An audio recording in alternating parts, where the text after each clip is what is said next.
तो जैसे आप जानते हैं मेरा सीखो हिंदू सीखो ये यूट्यूब चैनल है और इस पर राम रक्षा जो राम रक्षा है, राम के ऊपर जो रक्षा लिखी हुई है राम रक्षा, इस स्तोत्र के बारे में मैं जानकारी दे रहा हूँ। 4 वीडियो ऑलरेडी हो चुके हैं, आज 5वां वीडियो है। तो नमस्कार दोस्तों, मेरा नाम समीर शरद देशकर, मैं नागपुर शहर में रहता हूँ और आप सभी लोगों का स्वागत करता हूँ सीखो हिंदू सीखो इस यूट्यूब चैनल पर। अगर आप नए चैनल पे तो चैनल को सब्सक्राइब करना ना भूले, क्योंकि इस तरह की जानकारियाँ सिर्फ और सिर्फ इसी चैनल पर आपको देखने के लिए मिलती है। तो देरी नहीं करते, बढ़ते वीडियो की तरफ। तो दोस्तों, सबसे पहले आप सभी लोगों को जय श्री राम। तो कल के वीडियो में हम कहाँ थे, एक श्लोक था, करो सीतापति पातु हृदयम जाम दग्नजीत। इसके आगे में और था, मध्यम पातु खरध्वंसी नाम भीम जाम्बवदाश्रय। तो करो सीतापति पातु हृदयम जाम दग्नजीत, हृदय का अर्थ तो हमने देख लिए, अब देखना है नाभि और नाभि के बीच का भाग। तो उसका श्लोक क्या है, मध्यम पादु खरध्वंसी नाम भी जाम्बवदाश्रय। मेरी नाभि और नाभि के बीच का भाग यानी पेट को खर नामक विशाल राक्षस ने नष्ट कर दिया। अब खर वास्तव में कौन था, राम ने इसे क्यों नष्ट किया? तो जिस समय राम, जानकी माता और लक्ष्मण दंडकारण्य यानी पंचवटी में ठहरे थे, उस समय लंका से रावण की बहन शूर्पणखा वहां आई थी। वहां राम के रूप से वह प्रेम करने लगी। राम से कैसे करने लगी? प्रेम करने लगी शूर्पणखा। आपने रामायण जरूर देखा होगा, लेकिन उसने विवाह किए बिना, यानी उस शूर्पणखा से विवाह किए बिना श्री राम ने उसके नाक कान काट दिए। उसको लक्ष्मण ने काटे वैसे, और उसे कुरूप बना दिया। दंडकारण्य के जिस स्थान पर उसकी नाक काटी गई, उसी कारण उस स्थान का नाम नासिक पड़ गया। आज का जो नासिक है, जहाँ त्र्यंबकेश्वर है, उसका नाम नासिक इसी कारण पड़ा क्योंकि वहाँ शूर्पणखा की नाक कट कर गिरी थी। अब शूर्पणखा के 2 भाई थे, एक खर और एक दूषण। 2 भाई थे शूर्पणखा के, खर और दूषण। अपनी जो विकृत बहन हो गई थी, जिसका नाक काट दिया गया था, उस बहन का बदला लेने के लिए हजारों राक्षसों की सेना लेकर वह दंडकारण्य पहुंच गए। राम ने पहले 14,000 राक्षसों का वध किया और फिर उसके एक भाई दूषण का वध किया। 14,000 राक्षसों को मारने के बाद दूषण का वध किया।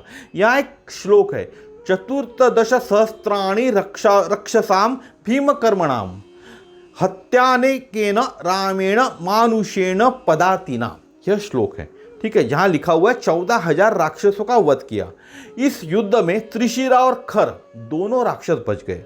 अगले दिन खर फिर आक्रमण करने आया, फिर से भयंकर युद्ध हुआ और श्री राम प्रभु ने, यानी प्रभु राम ने इंद्र के दिए गए अग्निबाण से खर नामक राक्षस का वध कर दिया।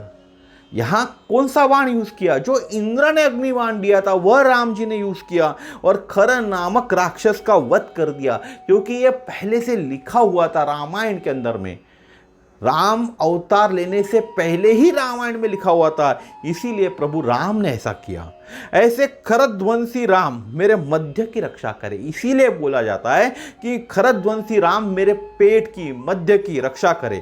अब देखते हैं नाभि के बारे में। पेट के बारे में देख लिए, अब क्या है नाभि। नाभि हमारे शरीर के मध्य भाग के नीचे होती है, पेट के नीचे नाभि होती है। नाभि की रक्षा जाम्बुवंत को आश्रय देने वाले श्री राम करे। यहाँ क्या कहता है, जो जाम्बवंत का आपने नाम सुनाऊंगा, जिनको जाम्बुवंत बोलते, आश्रय देने, उनको आश्रय देने वाले श्री राम करे। अब ये जाम्बवंत कौन है? तो ये भालू कबीले के सबसे ताकतवर भालुओं में से एक था। भालू था ना जाम्बवंत, आपने देखा होगा। उस दौरान जंगल में भालू, बंदर आदि कई आदिवासी जनजातियां रहती थी। भालू और बंदर कौन थे? आदिवासी जनजातियां। श्री राम ने जानकी की खोज और रावण से युद्ध करने के लिए ऐसी कई जनजातियों की मदद ली। जाम्बुवंत इस भालू जनजाति का एक शक्तिशाली राजा था, जिसको जाम्बवंत कहते, एक शक्तिशाली राजा था। इन्हीं जाम्बवंत ने राम रावण युद्ध में महान पराक्रम भी किया था। जो जाम्बवंत थे उन्होंने राम और रावण के युद्ध में बहुत बड़े पराक्रम किए थे, साथ ही उसे अपनी शक्ति का अहंकार भी था। किसे अहंकार था? जाम्बवंत को अपनी शक्ति का अहंकार था। उसने इसी अहंकार के कारण, जाम्बवंत ने इसी अहंकार के कारण श्री राम से अपनी इच्छा व्यक्त की थी कि मैं आपसे कुश्ती लड़ना चाहता हूं। हे राम, जाम्बवंत क्या बोलता है, मैं आपसे कुश्ती लड़ना चाहता हूं। क्यों बोला? क्योंकि जाम्बवंत को अपने शक्ति का अहंकार था। तो प्रभु राम ने क्या कहा, मैं इस यानी जो मैंने अवतार लिया हूं, ये मेरा मर्यादा पुरुषोत्तम का अवतार है। मैं इस जन्म में तुम्हारी यह इच्छा पूरी नहीं कर सकता। प्रभु राम क्या बोलते हैं जाम्बवंत को, ये जो मेरा अवतार है राम का, ये मर्यादा पुरुषोत्तम का अवतार है, इसीलिए मैं इस जन्म में तुम्हारी यह इच्छा पूरी नहीं कर सकता। लेकिन अगले जन्म में यानी द्वापर युग में जब मैं कृष्ण अवतार लूंगा तो यह इच्छा पूरी जरूर करूंगा। तो आपकी यह इच्छा पूरी करूंगा। और यह इच्छा राम ने कृष्ण अवतार में पूरी कर दी। द्वापर युग में कृष्ण ने जाम्बवती नाम की अत्यंत सुंदर कन्या से विवाह करके इस जाम्बवंत के साथ एक रिश्ता स्थापित किया, यानी ससुर का रिश्ता स्थापित करके जाम्बवंत को शरण दी थी। ऐसे शरण देने वाले भगवान राम मेरी नाभि की रक्षा करे, इसीलिए नाभि और जाम्बवंत का नाम जोड़ता है। भालू नामक जानवर जो होता है, क्यों जाम्बवंत हम भगवान राम से बोल रहे कि मेरे नाभि की रक्षा करे, तो भालू जैसे जानवर होते हैं, नामक जो जानवर होते हैं, वो नाभि क्षेत्र के पास गुदगुदी करते हैं। अगर किसी भालू ने आपको पकड़ लिया कभी, तो राम का नाम जरूर लीजिएगा, दिल से लीजिएगा, हो सकता है भालू से आपको छुटकारा हो जाए।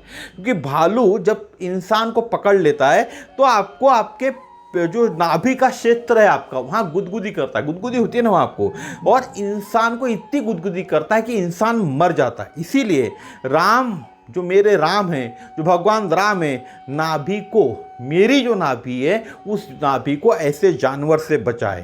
अब आगे और एक श्लोक है, सुग्रीवे शकटी पातु शक्तिनी हनुमत प्रभु। यहाँ सुग्रीव का उल्लेख आता है। उरु रघुत्तम पातु रक्षक कुल विनाशकृत। सुग्रीवे शकटी पातु शक्तिनी हनुमत प्रभु। कटी यानी कमर। उरु रघुत्तम पातु रक्षक कुल विनाशकृत। या हनुमान का भी उल्लेख आया हुआ है। तो इस श्लोक का अर्थ है, हे प्रभु रामचंद्र, सुग्रीव के सुग्रीव का एक ईश का भी उल्लेख यहाँ आता है। तो सुग्रीव के ईश का अर्थ है श्री राम मेरी कटी की रक्षा करे। सुग्रीवेश, सुग्रीवेश यानी सुग्रीव का ईश, और सामने कटी पातु आया, तो सुग्रीव के ईश का अर्थ है श्री राम मेरे कटी की रक्षा करे। कटी यानी क्या? नाभि के निचला क्षेत्र, जिसे करसोरी भी कहा जाता है। अब एक दूसरी भाषा में बात करूं मैं आपको, संस्कृत में बोलो या अलग भाषा में बात करें हम, उसको करसोरी कहा जाता है। नाभि के नीचे का क्षेत्र कमर, जिसको हम कटी कहते हैं, जहां पैंट का पट्टा बांधा जाता है। जब आप पैंट पहनते हो तो वहीं पट्टा बांधते हो, या धोती या लुंगी लपेटी जाती है। लेकिन बहुत से लोग होते हैं ना, धोती और लुंगी पेट पे पहनते, तो नाभि के पास धोती और लुंगी पहनना चाहिए। यहाँ पैंट भी आपको नाभि के पास ही पहनना चाहिए। इस क्षेत्र की रक्षा करने वाले राम को सुग्रीवेश कटी पातु के रूप में विशेषण दिया गया है या विश्लेषण किया गया है। सुग्रीव वानर और भालुओं के जनजाति किष्किंधा का राजा था, यह आपने सुना ही था, जिससे उसके भाई बाली ने भगा दिया था, हकाल दिया था। इसलिए सुग्रीव भयभीत होकर पंपा झील मलयगिरी पर्वत पर छिपा हुआ था। सुग्रीव का पक्ष कैसा था? न्याय का था। और बाली का पक्ष कैसा था? अन्याय का था, अधर्म का था। इसीलिए कहा जाता है सुग्रीवेश कटी पातु। सुग्रीव का पक्ष न्याय का था, बाली का जो पक्ष था अधर्म का था, अन्याय का था।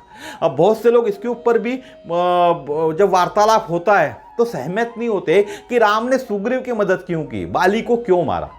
तो सुग्रीव का पक्ष कैसा था? सुग्रीव न्याय के तरफ से था, और बाली किसकी तरफ से था? अन्याय के तरफ से था। इसीलिए कहा जाता है सुग्रीवेश कटी पातु।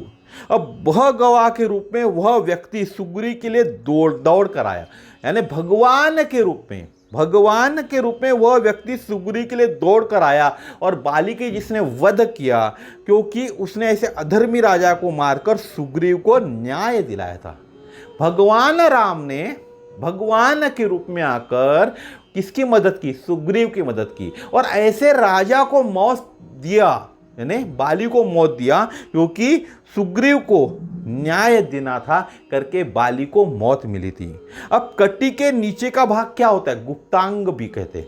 कटी कमर है, कमर को जिसको हम कटी बोलते हैं, आपकी हो गई नाभि, हो गई नाभि के बाद कटी हो गई, कटी के नीचे क्या आता है, गुप्तांग है, इसे शक्तिनी भी कहते हैं। बहुत ही सुंदर भाषा है शक्तिनी। शक्तिनी नाम से जानने वाले इस भाग के रक्षा करने के लिए हनुमान से हम प्रार्थना करते हैं।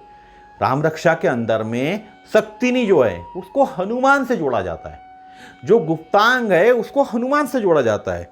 यह मानव शरीर का बहुत ही महत्वपूर्ण भाग है। जो इस अंग की रक्षा नहीं कर सकता वह चरित्रहीन माना जाता है, और ऐसे चरित्रहीन पुरुष या महिला का समाज में कोई भी मूल्य नहीं होता। आप भी जानते गुप्तांग जो है जिसको शक्तिनी कहते हैं, वो जो भी आदमी पुरुष हो या महिला इस अंग की रक्षा नहीं कर सकते उन्हें चरित्रहीन ही माना गया है, और ऐसे चरित्रहीन पुरुष या महिला का समाज में कोई भी मूल्य नहीं है।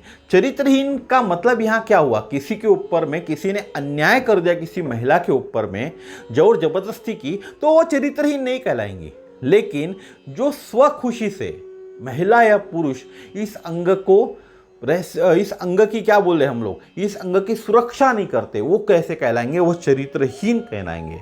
अब हनुमान, इस अंग से हनुमान क्यों जुड़ा है, तो हनुमान आजीवन कैसे थे, ब्रह्मचारी थे, और वह क्या पहनते थे, एक लंगोटी पहनते थे। हनुमान जी को आप देखोगे तो हनुमान जी पूरे तो नग्न रहते थे, लेकिन कटी के ऊपर में लंगोटी पहनते थे, और वो बाल ब्रह्मचारी थे। हनुमान बाल ब्रह्मचारी थे। हनुमान जो लंगोटी पहनते थे वो मजबूत लंगोटी पहनते थे, और वो चरित्र उनका कैसा था, चरित्रहीन पुरुष नहीं थे, चरित्रहीन नहीं थे हनुमान जी। इसीलिए हनुमान की उपमा इस जो गुप्तांग है, गुप्तांग को रक्षा करने के लिए हनुमान की प्रार्थना की जाती है। तो ऐसे नाजुक जगह की रक्षा आजन्म शील के रक्षण करने वाले मारुति करते।